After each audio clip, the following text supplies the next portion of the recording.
Boa noite, pessoal. De novo.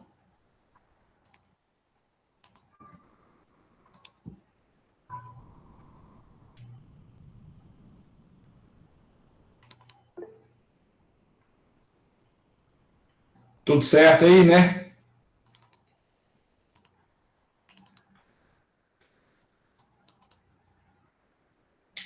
Moçada, vamos continuar nosso papo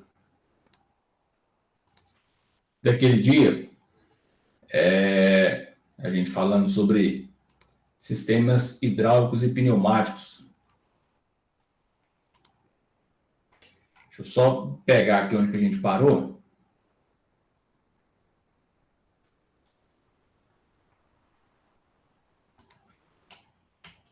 Para a gente continuar. Bom, vamos lá. Vou compartilhar aqui com vocês para a gente. Turma, então a gente começou a falar aquele dia a respeito dos sistemas, né? Hidráulicos e pneumáticos. E umas características iniciais de cada tipo de sistema que a gente tem, que a gente vai encontrar aí na nossa realidade, né? Na nossa convivência dentro da engenharia.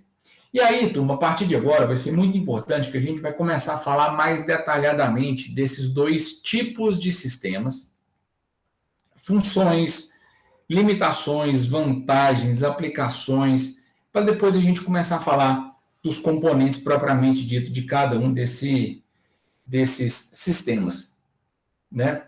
Então, quando a gente fala tanto do sistema hidráulico quanto do sistema pneumático, a gente está falando muito sobre a atuação desses sistemas, né? Então, a atuação ela vai envolver tanto a forma como ele atua, tanto a velocidade com que esse cara atua.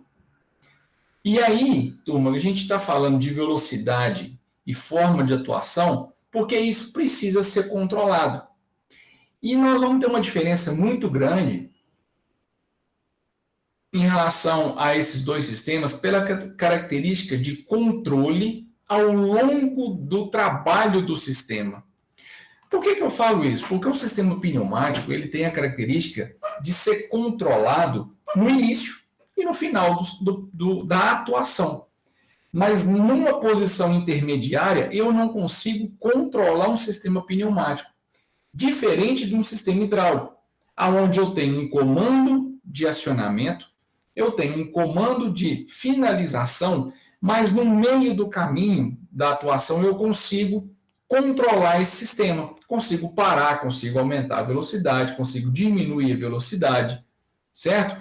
Então, essa diferença básica entre esses dois sistemas já vai me dar muito um sentido de aplicação que eu tenho de um sistema hidráulico e de um sistema pneumático, certo?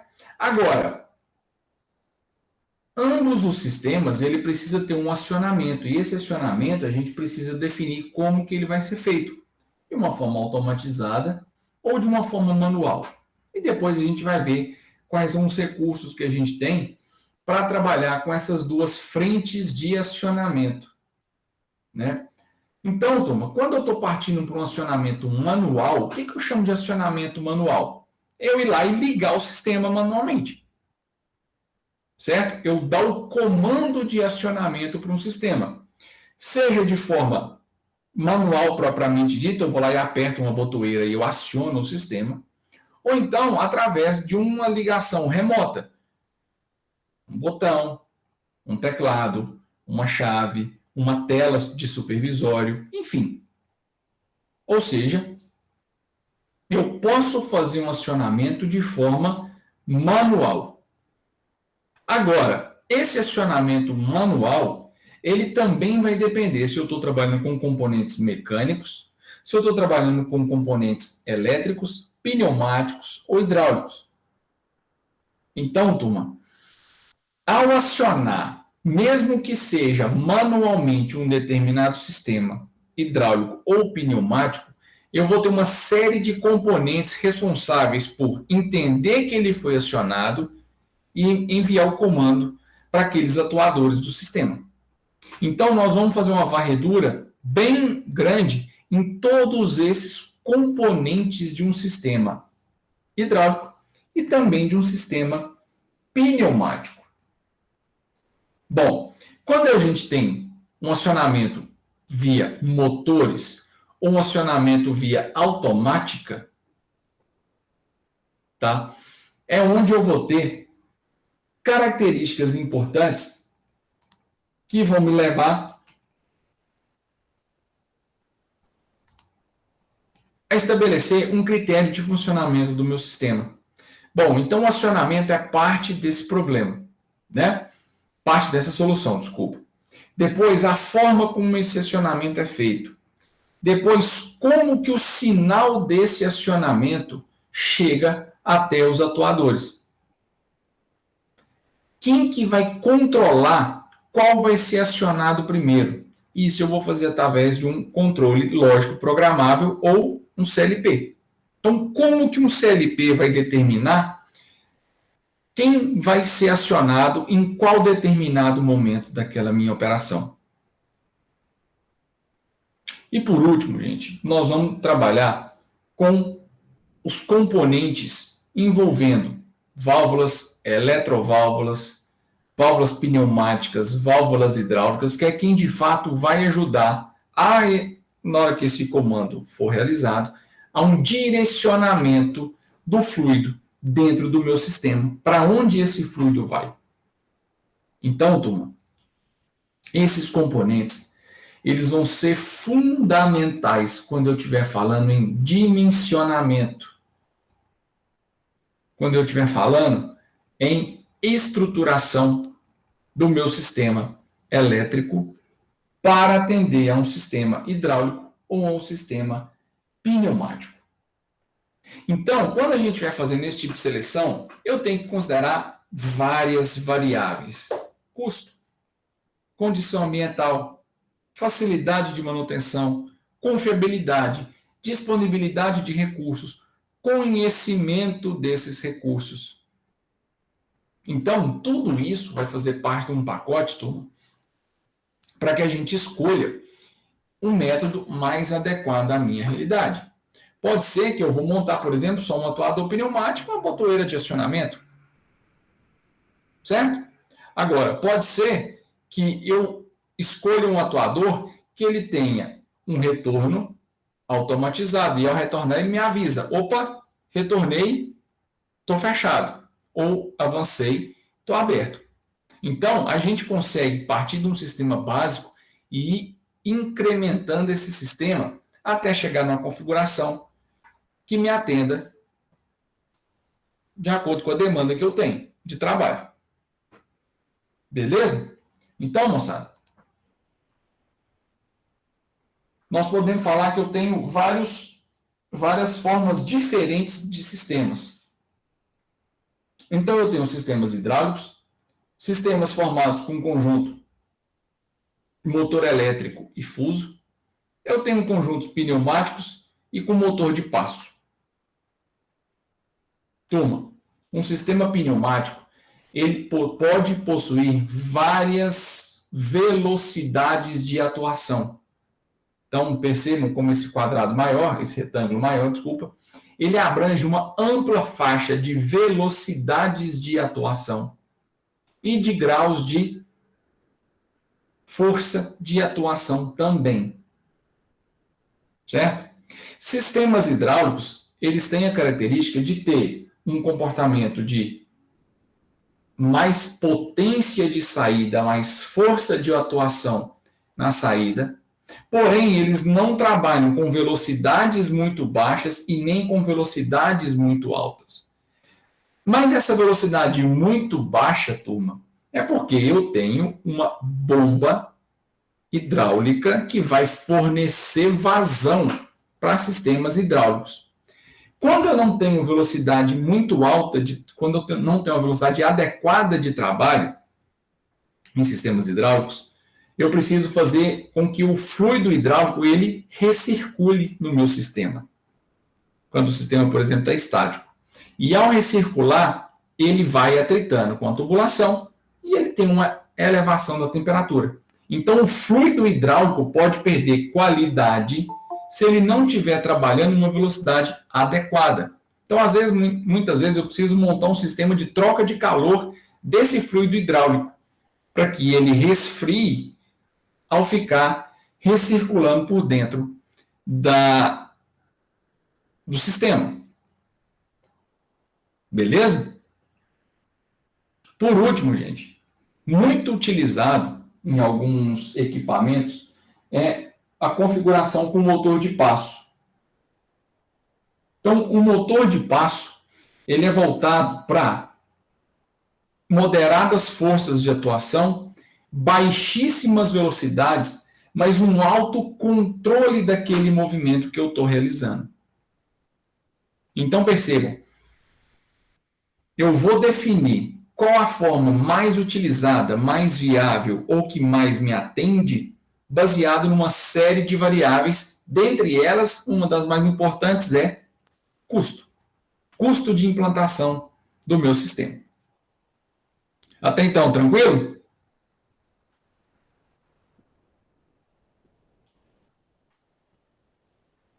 Tranquilo, Thiago. Beleza. Turma, então, basicamente, nós vamos passar por todas essas áreas aí nesse primeiro momento. Né? Nós estamos fazendo uma introdução, falando um pouquinho sobre as várias áreas e vários componentes que eu tenho no meu sistema. Vamos falar um pouco sobre as grandezas físicas, tanto de pneumática quanto de hidráulica. Vamos falar sobre as características fundamentais desses dois sistemas e depois nós vamos falar sobre os componentes. Pessoal, quem aqui de vocês tem algum tipo de convivência ou experiência ou trabalha com componentes pneumáticos e hidráulicos?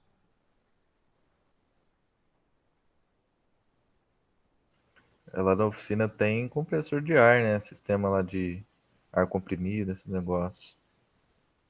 Mas só o compressor e aí vocês usam para quê o ar comprimido, ô Tomás?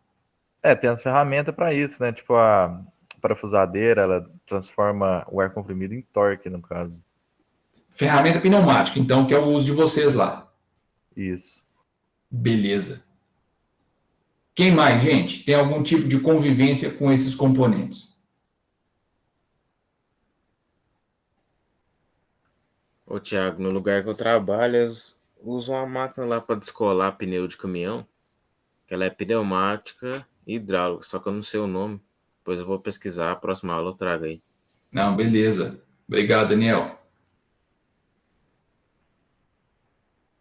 Turma, basicamente, nós vamos ter 3 condições de transmissão de energia: elétrica, mecânica e fluídica.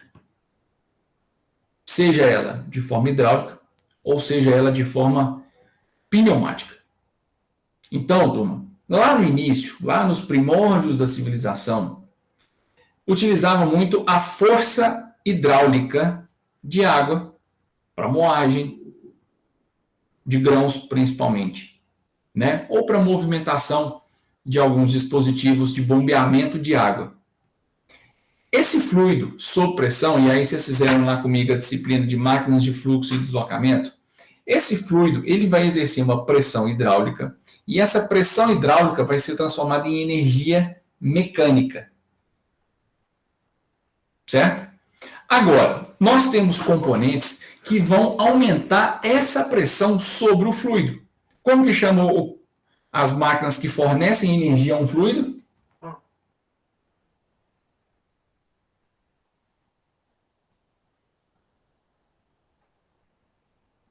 Bomba.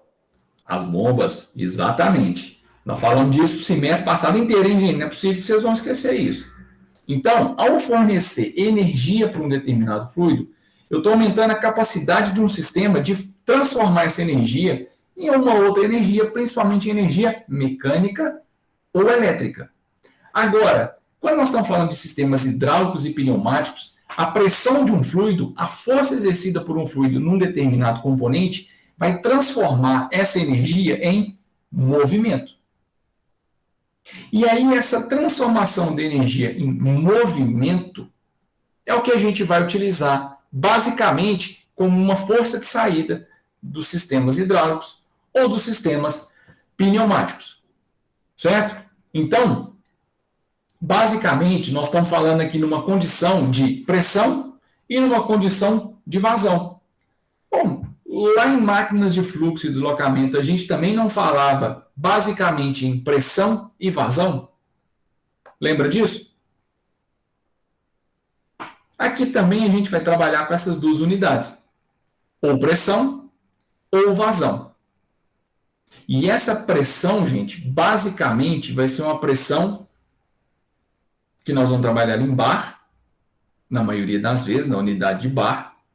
E a vazão nós vamos trabalhar, na maioria das vezes, com uma vazão volumétrica.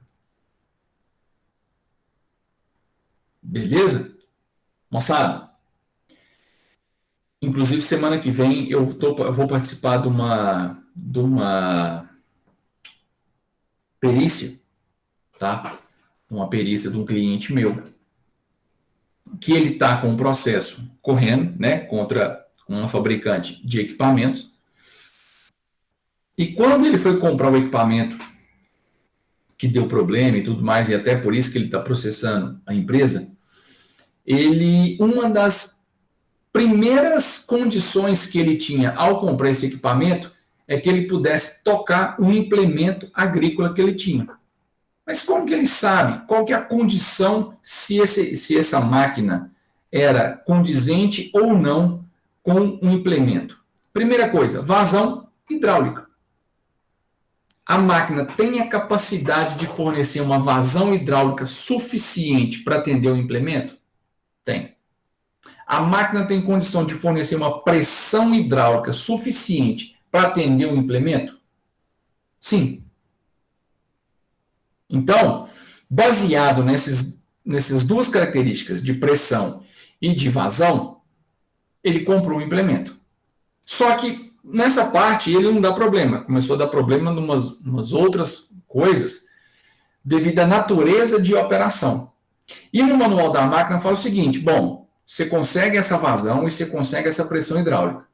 A pressão eu não lembro exatamente o valor dela. A vazão eu lembro que era de 158 litros por segundo. Então pensa, uma máquina que tem uma vazão hidráulica de 158 litros por segundo. Pensa a potência de uma máquina dessa. Bom, o que acontece?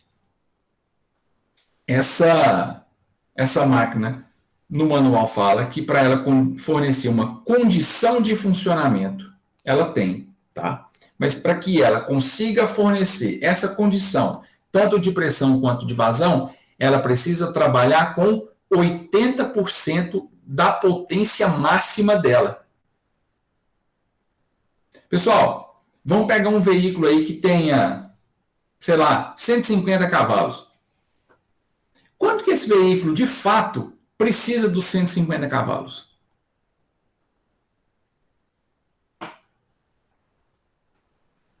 É sempre? Não, né?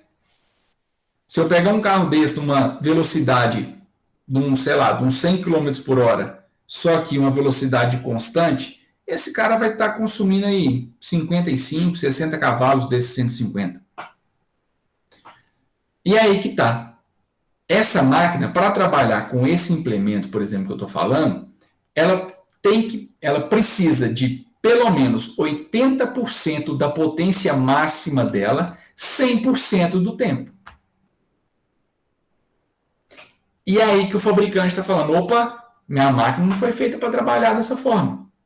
Ela pode chegar ao pico de potência dela, mas não durante o tempo inteiro.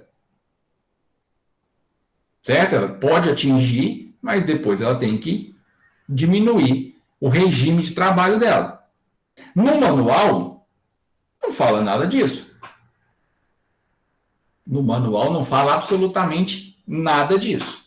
Fala que ela pode trabalhar num regime de 80% da carga máxima dela. E eu sei porque eu virei e revirei esse manual dela de ponta cabeça e não achei informação falando que ela não pode trabalhar nesse regime 100% do tempo. A concessionária fala o seguinte, realmente, não pode, só que a concessionária vendeu o implemento sabendo, ou vendeu a máquina sabendo o implemento que o meu cliente tinha. Então, turma, percebam como é importante a gente trabalhar sempre nesse meandro aí de pressão e vazão. O quanto de pressão eu tenho, o quanto de vazão é fornecido. Então, um exemplo real de uma máquina que eu estou falando para vocês, que está tendo um problema grave de funcionamento e muito baseado em condição de fornecimento do sistema hidráulico dela.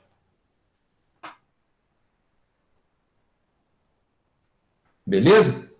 E aí nós falamos lá que eu sempre tenho que trabalhar com a pressão absoluta. Nós fizemos muito cálculo lá em máquinas de fluxo usando a pressão absoluta, que é a pressão relativa mais a pressão atmosférica. Só que muitas vezes, o que a gente fazia com a pressão atmosférica? Descartava ela. Certo? Descartava ela justamente porque eu tinha uma igualdade de condições onde as pressões atmosféricas acabavam se anulando. Né? Então, turma, de acordo com esse órgão NFPA, né, eu tenho aí condições que eu chamo de baixa pressão, de 0 a 14 bar, de 14 a 35 bar, estou falando de média pressão, de 35 a 84 bar, média alta pressão, de 84 a 210 bar, alta pressão, e acima de 210 bar, extra alta pressão. Turma, lembra que eu mostrei para vocês essa máquina aqui?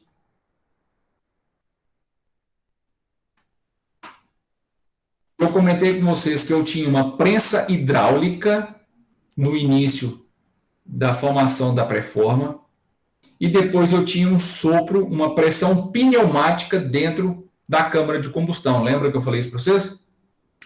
Dentro da câmara de formação, dentro da matriz. Uma máquina dessa, pessoal, ela chegava na primeira etapa de formação da garrafa, ela tinha uma pressão pneumática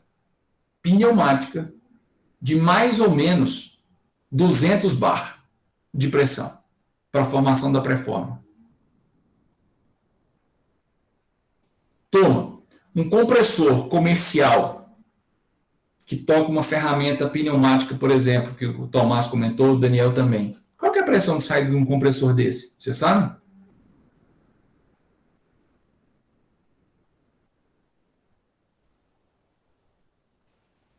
Não sei te falar, viu, Thiago? Mas deve ser em torno ali dos 100 PSI, por aí. O nosso, pelo menos, marca isso por aí, né? Eu acho que uns 8 bar, mais ou menos. Sei. A Embar eu não sei. Uma pressão, gente, média de compressor comercial, que usa indústria, usa para componentes pneumáticos comuns aí, ferramenta pneumática, de 6 a 8 bar. De 6 a 8 bar de pressão. Essa máquina, ela precisava, na formação da pré-forma, em torno de 200 bar de pressão. E eu tinha compressores que forneciam uma pressão de 200 bar para ela. Então, turma, era uma pressão altíssima. Agora pense em componentes que vão resistir a essa pressão.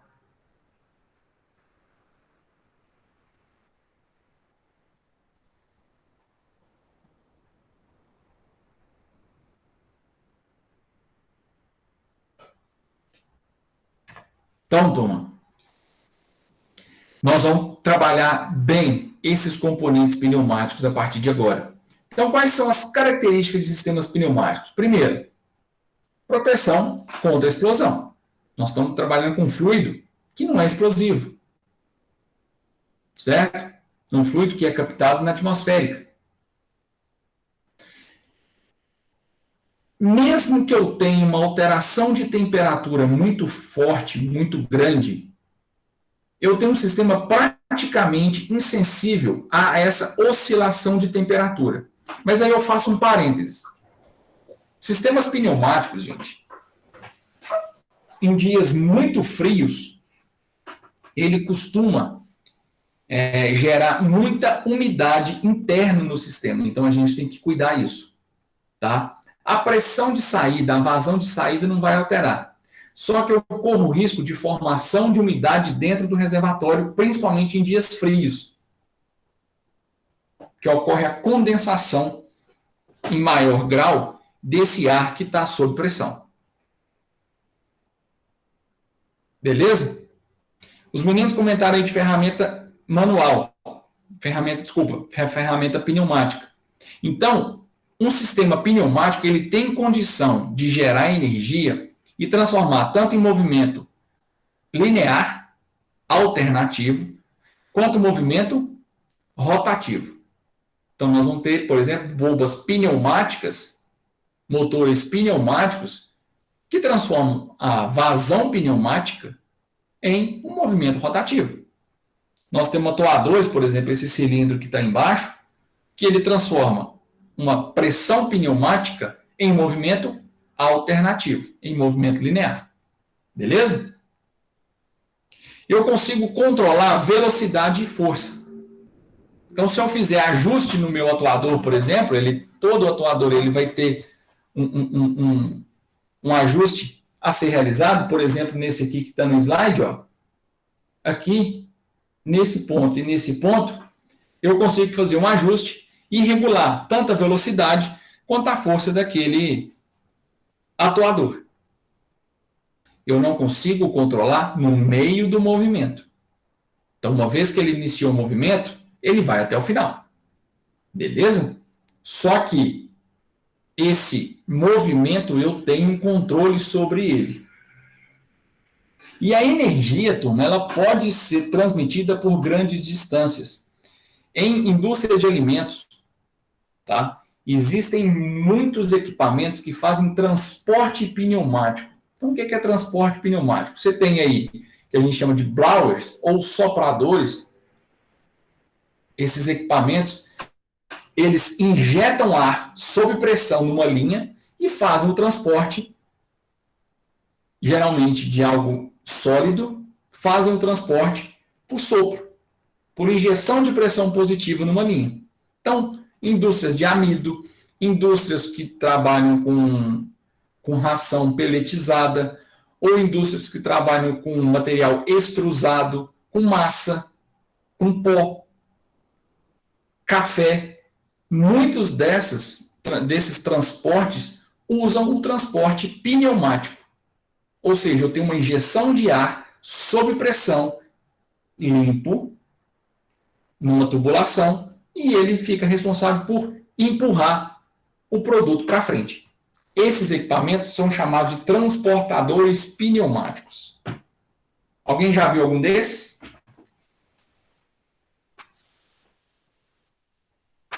O Thiago, tem umas plantadeiras agora que tá vindo com esse sistema para transportar a semente. Sim, tem também. Boa lembrança, Matheus. Thiago, Oi. eu não entendi muito bem, porque, por exemplo, no caso hidráulico, tem o reservatório de óleo, o óleo está ali no reservatório. Certo. E no caso pneumático, o ar é gerado na hora.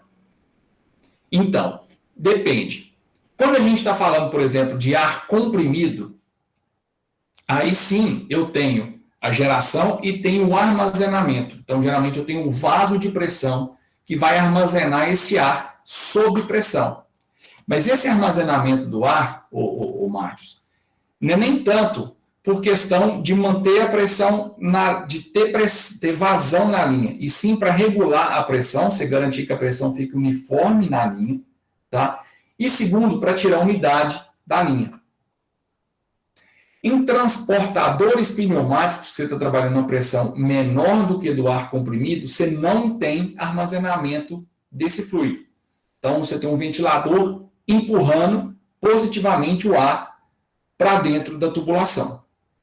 Você não armazena esse ar, igual a nossa ex-presidente queria fazer. Você não armazena esse ar. Você injeta ele com pressão positiva dentro da tubulação. Então, são dois sistemas diferentes. O transportador pneumático e o sistema de ar comprimido.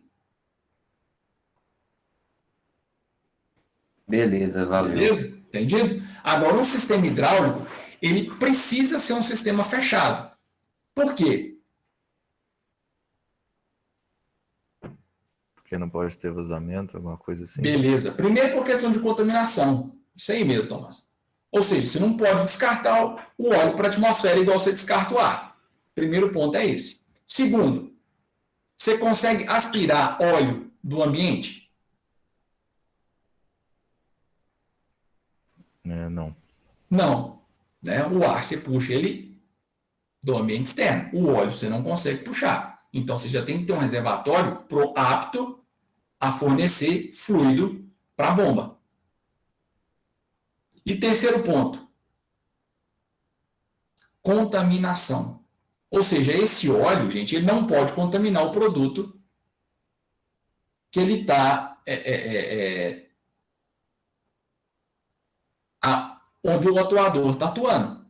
Então, ele tem que ser isolado daquilo que ele está exercendo trabalho. Por isso, não se fala em transporte hidráulico, mas se fala em transporte pneumático.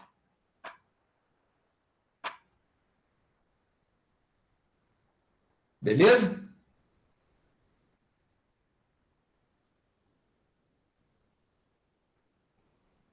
Tranquilo, Marcos? Respondida a pergunta? Beleza, deu para entender agora, valeu. Nada. Turma, outras características de sistemas pneumáticos. A manutenção é muito simples. Então, geralmente, são equipamentos simples, que muitas vezes também vale mais a pena serem substituídos do que passar pelo processo de manutenção. A gente dá manutenção no sistema. O componente é mais viável trocar do que dar manutenção nele, em muitas vezes. Certo? É um sistema que tem, gente, muita confiabilidade, segurança de operação e, claro, se eu tiver um ar de qualidade, ele apresenta uma durabilidade muito grande, tanto de componentes quanto dos itens de acionamento. E aí, quando a gente vai falando de compressor e componentes de geração do ar comprimido, eu vou bater bastante nessa tecla, porque a durabilidade do sistema pneumático ela é grande, desde que ele possua um ar de qualidade sendo fornecido. E quando eu falo um ar de qualidade, e é justamente o que você ia perguntar agora, ô Hassan, quando eu falo em ar de qualidade, é um ar seco, ou seja, sem umidade, um ar limpo, sem qualquer resquício de material sólido em suspensão nesse ar. Então, um ar de qualidade para um sistema pneumático, basicamente é um ar seco e limpo. Para isso, a gente usa filtro e para isso a gente usa purga e secagem desse ar. São componentes que depois nós vamos ver na sequência, que são fundamentais para eu garantir que eu tenha durabilidade de um sistema pneumático que está em funcionamento. E aí, quando a gente vai falando desses componentes, eu vou dar alguns exemplos de vocês, de coisas que eu já vivenciei, onde eu tive muito problema por não ter um ar de qualidade. Então, por exemplo, eu vou lá fazer uma inspeção em vaso de pressão de compressor, né, que eu já fiz bastante isso, eu sempre aconselho, gente, primeira coisa, fazer a purga do cilindro de armazenamento e do vaso de pressão. O que é a purga? Cadê, Tomás? Vocês fazem a purga do reservatório de ar do compressor?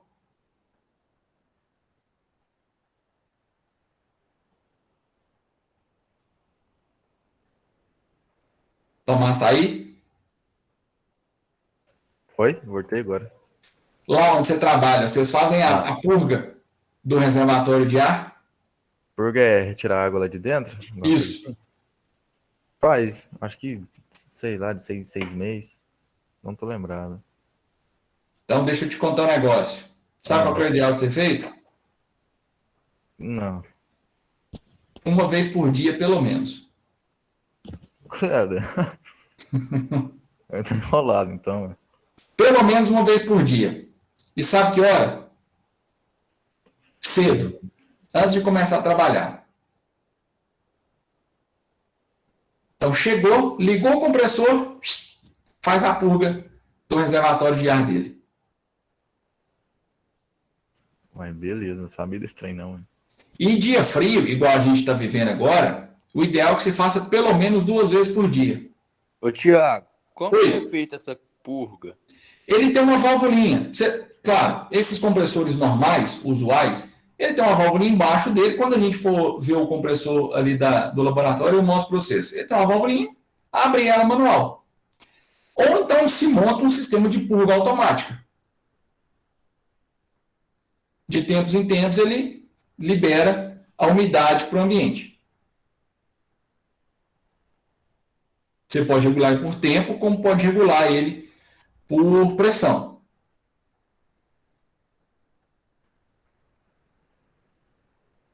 Tiago, eu já fiz isso. Tem vez que sai água, sai bica de água de dentro do compressor. Sai canudo de água assim, vai só espirrando para todo lado. Purinha, né? Água pura, né? É. Então, gente, esse é um problema do sistema de ar.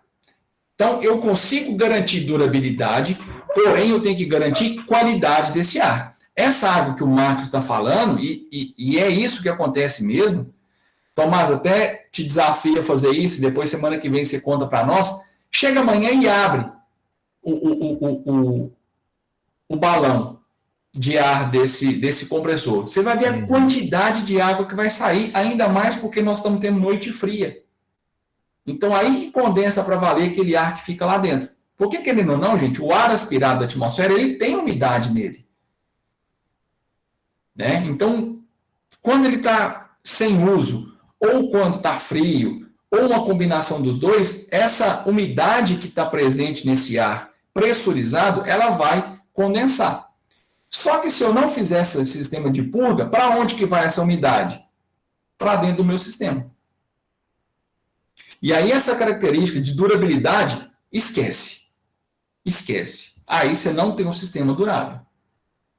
Então, esse item, junto com o próximo, eu garanto durabilidade desde que eu tenha uma preparação desse ar. O que é uma preparação desse ar? Deixar ele em condições ideais de operação, de uso.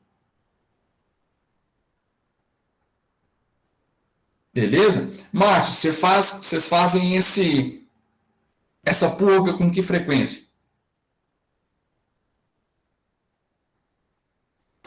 É uma vez por dia, Tiago, no fim do dia, quando termina o expediente. O ideal é fazer no início do dia. Por que no início do dia? Não sei, porque tá mais frio, sim. Beleza. Primeiro, porque está mais frio. Segundo, porque vocês ainda não começaram a utilizar as ferramentas. Ou seja, você está diminuindo a quantidade de água, e vamos chamar de água, que está indo para dentro das ferramentas ao longo do dia. Ô, Thiago, mas quando tem água, tipo, naquele vaso sob pressão lá, as mangueirinhas de borracha, ela vaza por entre aquelas ligações? Ou ela só vai lá, oxida e perde elas? Então, lembra que a gente falou do golpe de Ariete? É que eu entrei um pouquinho atrasado na aula, desculpa. Não, então, você lembra que nós falamos do golpe de Ariete semestre passado? Ah, tá. O que é o golpe de Ariete? É a pancada, é o choque mecânico que as partículas do fluido fazem uma determinada superfície. Pensa, a umidade que está ali, sob pressão, ela está batendo. Ela está batendo em ligação, em componente, em vedação, em mangueira, em atuador. Então, ela está causando uma corrosão, tanto química quanto mecânica. Então, tipo, essa água aí é muito danosa para o sistema, né? Porque Extremamente danosa. extremamente. Porque ela corrói por duas, tipo assim, ela tem duas forças para corroer, né? Mais o impacto, mais a oxidação, mais a água.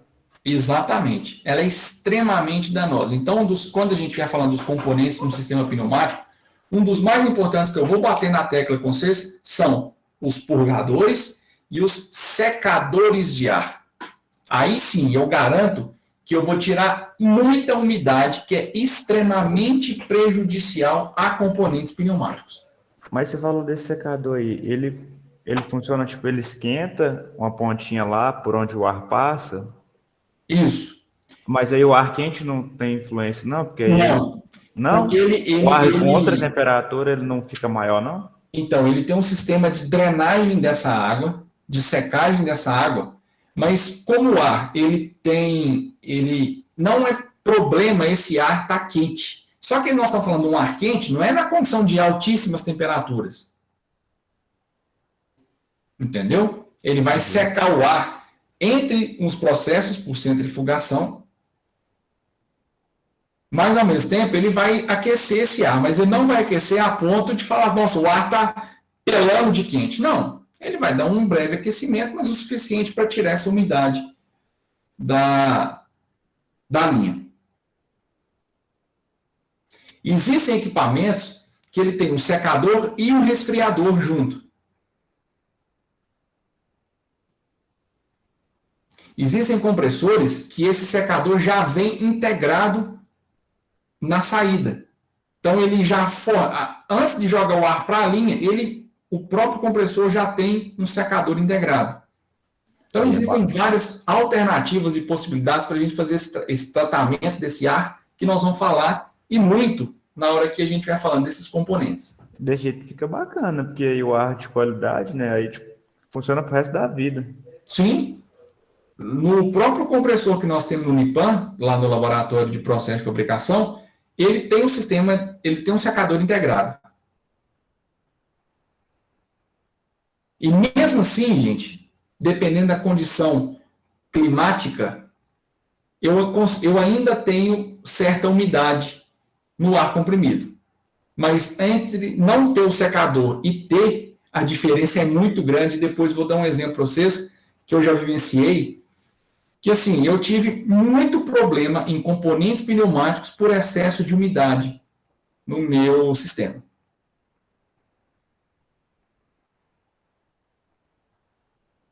Então, turma, outro detalhe que a gente precisa ficar muito esperto é com vazamento de ar em sistema pneumático. Porque muitas vezes, um sistema hidráulico, a gente vê o vazamento acontecendo, vê uma mancha, né, vê o pingando, ele dá de sujar. Um sistema pneumático, muitas vezes, eu não consigo ver isso. Né? Eu não consigo ouvir, eu não consigo ver o vazamento, eu não consigo sentir o vazamento de forma sensorial. Ou seja, isso em vários pontos acontecendo de forma simultânea, pode acontecer um grande desperdício de energia. Então, eu preciso Thiago, Não varia no manômetro, não? Oi? eu ia perguntar isso. Não varia no manômetro, não? Quando a operação Aí, manômetro, ela Uma vai... das soluções que a gente pode encontrar eu coloco o manômetro em vários pontos diferentes e aí eu vou monitorando a diferença de pressão entre eles. É uma alternativa. Na máquina que eu opero lá onde eu trabalho, a funcionadeira, assim, sempre dá para ouvir quando dá uma zebrinha dessa. Mas nós estamos falando de uma máquina. E se eu estiver falando de uma rede, numa indústria?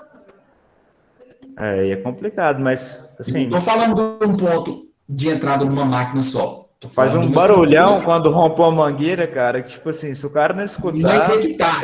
Até romper. Hã? E até romper?